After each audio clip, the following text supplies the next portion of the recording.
Every year, millions of students face bullying. How does it shape their lives? Bullying is not just teasing, it's a serious issue that affects people everywhere. In this documentary, we uncovered the reality of bullying and its impact.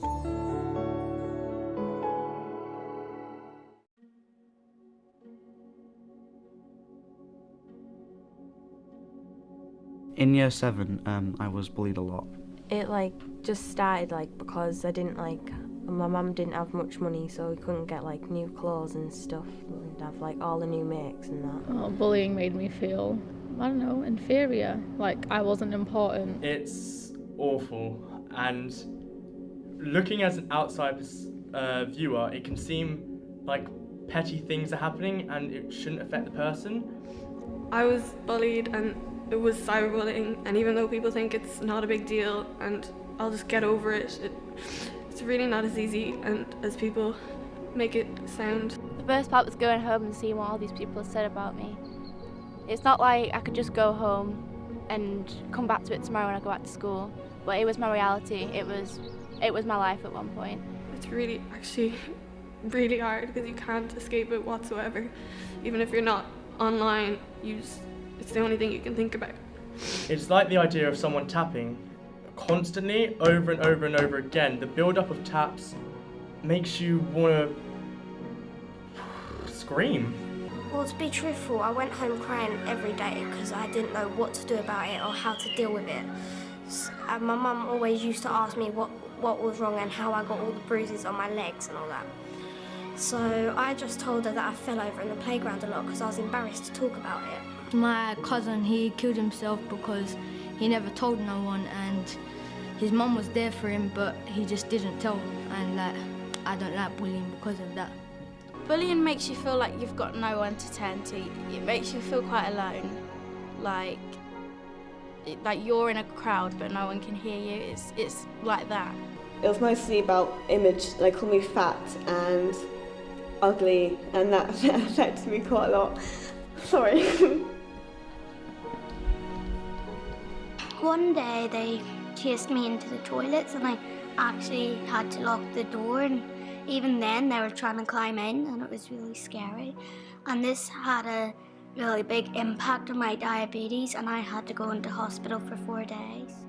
They made me feel like my life just really wasn't worth living, and sorry. Feeling alone, feeling like you're not good enough for something or good enough for someone, feeling like people will be ashamed to sing with you, or feeling so down. And when you start thinking of all the things you could do to end it, it felt like I was some sort of planet, and this portal had sucked me into this internal darkness realm, and now that planet has pulled itself out. Like I've pulled myself out of this misery and become what I am, and obviously getting lots more friends. I think bullies sometimes just don't know that they're actually doing wrong, and sometimes you do just need to sit them aside and tell them that's not the right thing to do, but people just don't have the courage to do that. And I think that's where we need to start picking up the pieces, so to speak. We need to give people courage to stand up and say no.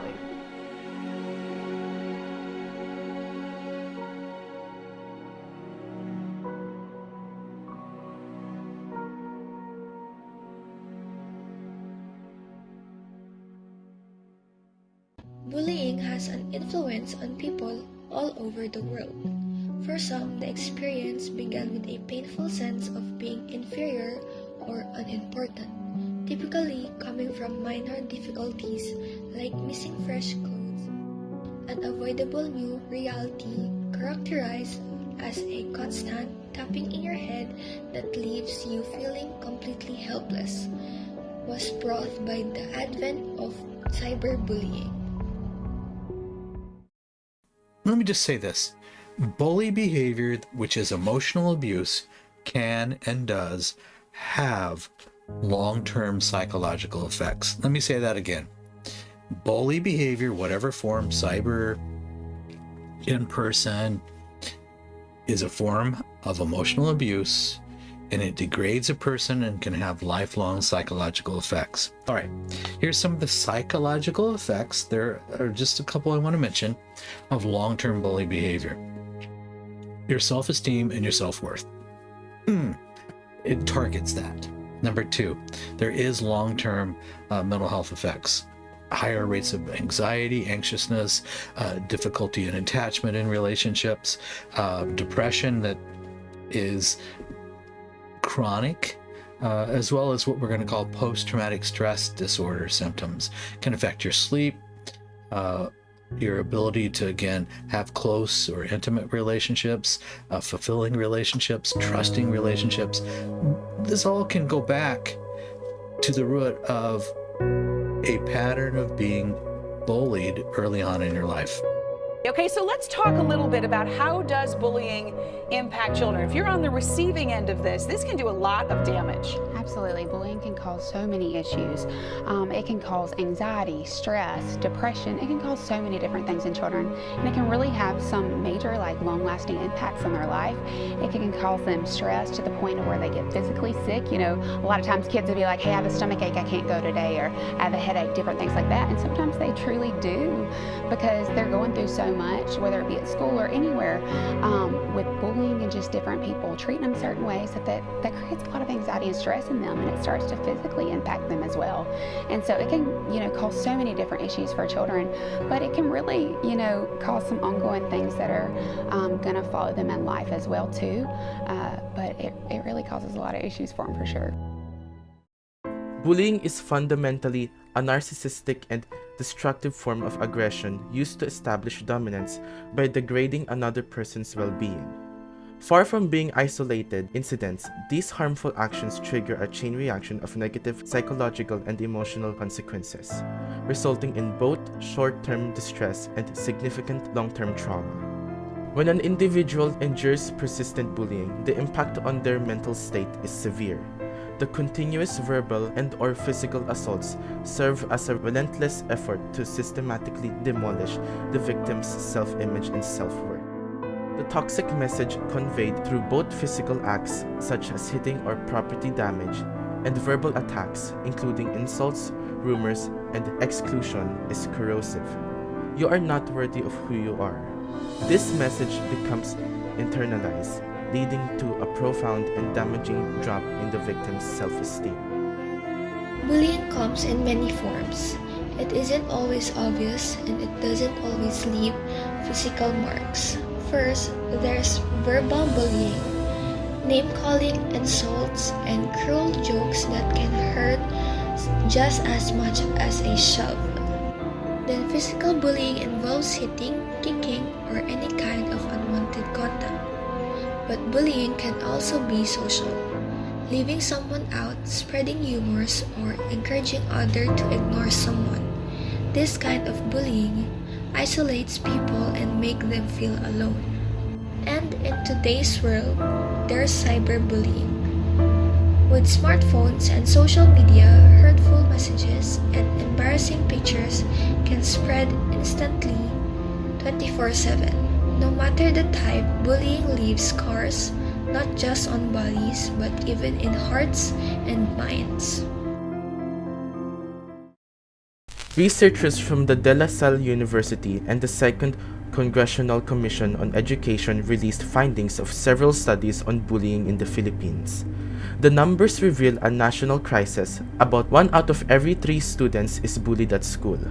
Alarmingly, 43% of girls and 53% of boys experience bullying multiple times a month.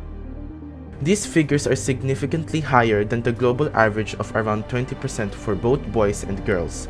This places the Philippines at the high end of the scale for student victimization. The immediate psychological toll is devastating. A study highlighted by the UCLA Health System found a powerful link between bullying and mental health problems. Students who experience bullying are over 3 times more likely to have emotional and behavioral difficulties, including depression, anxiety, and trouble trusting others.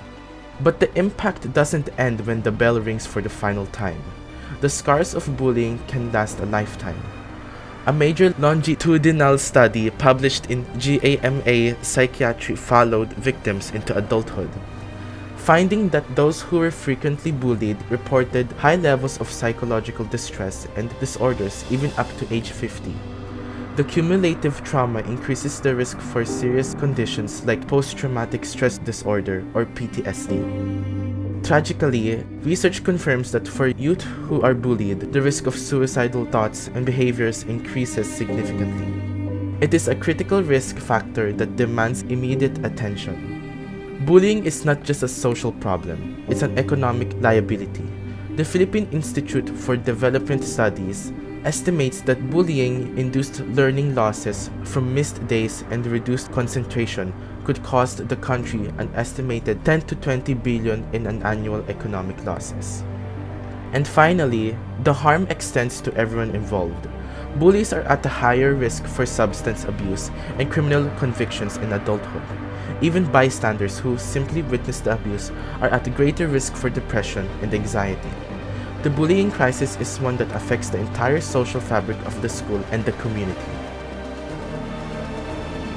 We all have the power to fight bullying. If you witness bullying, don't stay silent. Speak up, offer support, or tell someone you trust, such as teachers, counselor, or parent. If you're being bullied, remember you're not alone. Reach out for help. There are people who care and want to listen. Schools and communities can make a difference too. By working together, spreading kindness, and creating safe space, we can stop bullying before it starts. Let's choose respect over cruelty. Even the smallest act of kindness can change someone's life. It starts with us.